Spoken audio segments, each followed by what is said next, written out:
네, 여러분 안녕하십니까. 강배욱 박사의 주린이를 위한 경제에서 읽기. 오늘 11월 28일입니다.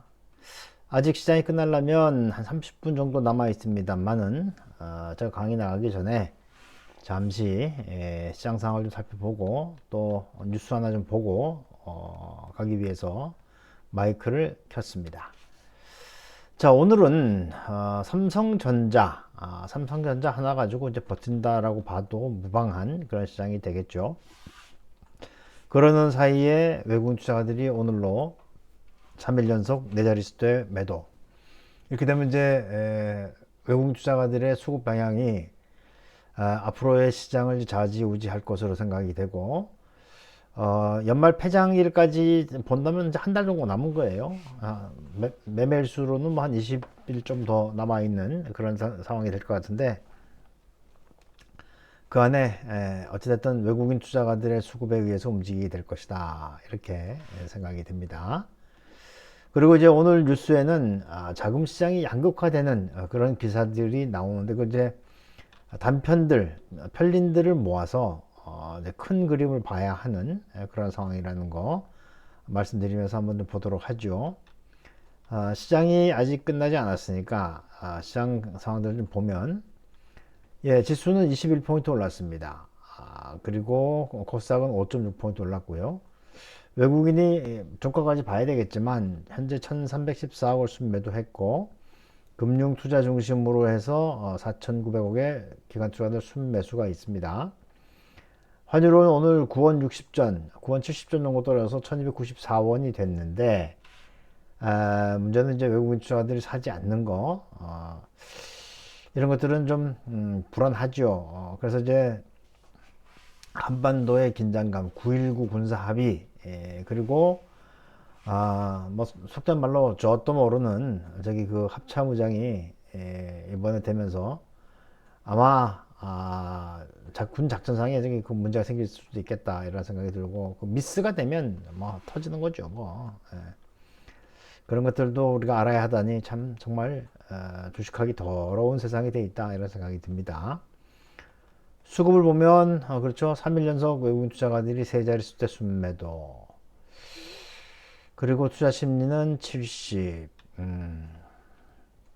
어쨌든 그 수급이 제일 중요하다는 말씀 드렸어요. 외국인 투자가들이 적극적으로 사지 않으면 다 악재이기 때문에 이런 것들을 좀 지켜보실 필요가 있겠고, 오늘 삼성전자가 질주를 하고 있음에도 불구하고 지금 IT 쪽에 외국인 투자들이 매도해요. 이건 좀 부담스럽다 이렇게 생각이 됩니다. 자, 업종 차트 보면 일봉을 보면 이제 요 그 121선을 어떻게 극복하느냐가 이제 그 문제가 될 것 같고요. 주봉은 일단 2600까지는 열려 있다. 2600까지. 월봉은 확실히 이제 딛고 일어나는 모습이 보이니까 외국인 투자가들만 일단 그 시장에서 매수를 해주면 뭔가 좀 연말까지는 따뜻한 상황이 오지 않겠는가 싶은 생각이 들고요. 시가총액 상위 종목들 보면은 삼성전자가 오늘 혼자 1.4% 올라갔어요. 1,000원 올라갔습니다. 삼성바이오로직도 3.56% 올라갔고요. 등락률을 보면 한화오션, 금양, 삼성전기, 삼성중공업, 현대미포조선을 제외한 저기 그 조선주들 움직이 괜찮고요. 크게 밀리는 건 없습니다. 코스닥에서는 신라젠, 레인보우 로보틱스, 신라젠 이런 거는 뭐 아무리 올라가도 좋다고 말하기 어려운 그런 거 아니겠습니까? 상당히 어려운 부분들이 있다는 거. 현대바이오, 디어유, 동아기업 이런 것들 좀 밀려 있습니다. 그리고 조선 관련주들이 일단 뭐 괜찮습니다.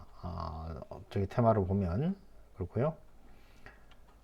증시 주변 자금을 보면 역시 지금 뭐 예탁금이라든지 신용이 바닥권에 있고, 요거는 아직까지 내려오지 않는 것은 좀 불만인 것이죠. 그렇습니다. 자, 그리고 유가는 일단 뭐 4일 휴전, 그렇죠? 달러 인덱스는 부진, 아마 그것 때문에 환율이 좀 내려온다 이렇게 볼 수 있을 것 같습니다. 그리고 뭐 그 주요 지표들 크게 없는 것으로 볼 수가 있겠고요. 자, 일단 시장은 뭐 말씀드린 바와 같이 수급이 제일 중요하다. 수급이 그렇게 보시면 될 것 같고, 외국인 투자자들의 수급이 살아나지 않는다면 이거 저기 120일을 넘지 못하는 그런 상황이 올 수가 있으니까 그런 점들을 좀 주목해 볼 필요가 있다는 생각이 듭니다. 자, 여기 보세요. 파이낸셜 타임즈의 마켓워치인데 고금리의 덫, 비우량 중소기업 연 18% 회사채 발행. 야, 이건 큰일이에요. 지금 기준금리가 3.5%고 그런데 기준금리 인상 종료에 대한 기대감이 감돌고 있지만 비우량 기업들은 여전히 고금리의 덫에 걸려서 빠져나오지 못하고 있다. 이런 것이고요. 세안 FMB는 지난 24일 1년 만기 3호채, 이거 이제 3호 사채죠. 120억 원어치를 연 18% 금리에 발행했다. 신용 등급이 없는 탓에 최근 발행 기업 가운데 가장 높은 금리로 결정됐다. 아니 18% 금리를 주고 회사가 운영이 될까? 근데 또 다르게 보면은 3호채니까 뭐지 이자를 밀어주기 위해서 그렇게 할 수도 있지 않았겠나라는 생각이 들기도 하고요.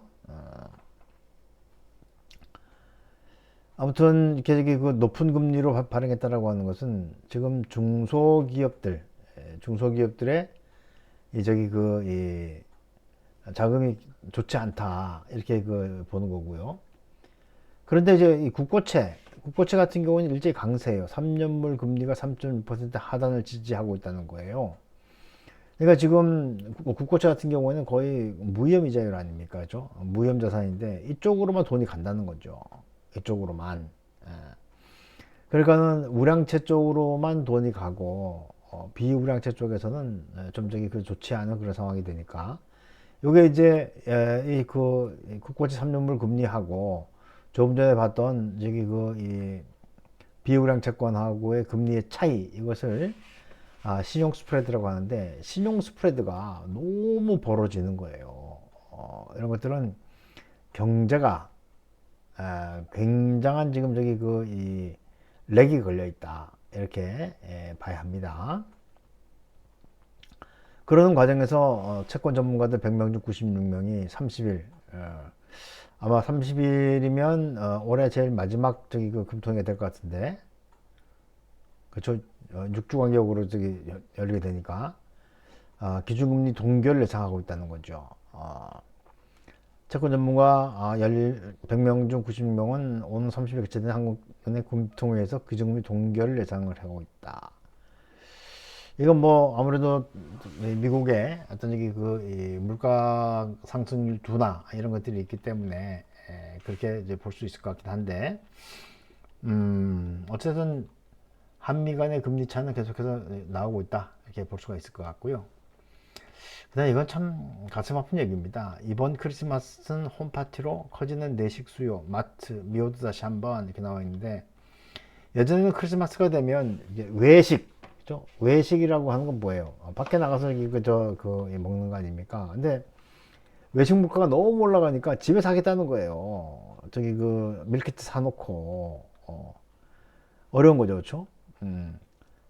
그래서 높아진 전기요금, 가스비 등 고정비가 늘어난 데다 해외여행으로 국내 소비가 줄면서 해외여행 갈 수나 있습니까 우리가? 실적과 주가 모두 악화됐다. 이마트는 공격적인 M&A 정책을 펼친 것이 고금리 상황 속에서 금융 비용이 증가하고 있다. 그러니까 이 경영 잘한 놈이 저기 경영은 하지 않고 맨날 멸콩 저기 그따위 저기 짓거리를 하고 있으니까 안 되는 거예요. 그러니까 재벌 3세들이 가지고 있는 가장 큰 적인 문제입니다. 문제. 자식 그거 어린 놈이 말이에요. 자 어찌됐든 이런 것은 우리 저기 이 내수 경제가 굉장히 어렵다 이런 걸 반증하고 있기 때문에 아무래도 앞으로의 어떤 저기 주가 방향도 제가 계속 말씀드리지만 선택과 집중이 이루어져야지만 가능하다 이렇게 생각이 듭니다. 그리고 이렇게 이 너무 극단적으로 나타나고 있는 현상 같긴 하지만 제가 이 시간 통해서 몇 번 말씀드렸습니다. 이제 우리 바젤 3, 바젤 3의 기본 방향이 대기업은 돈이 잘 가고 중소기업은 돈이 잘 못 가도록 만들어 놨기 때문에 그렇다고 보시면 될 것 같습니다. 예, 시장이 조금 변화가 있어요. 외국인 투자가들이 제대로 사지 않는 이런 상황들을 어떻게 좀 타개하고 나갈 것인지 저는 뭐 연말까지의 시장이 그렇게 나쁠 것 같지는 않습니다만은 일단 중간중간에 이런 툭툭 나오는 변수들 이걸 가지고 좀 생각을 가듬어 가면서 갈 필요가 있겠다는 생각이 듭니다. 예, 오늘 이쯤에서 마무리하도록 하겠고요. 남은 시간까지 성공 투자하시고 내일 또 뵙도록 하죠. 고맙습니다.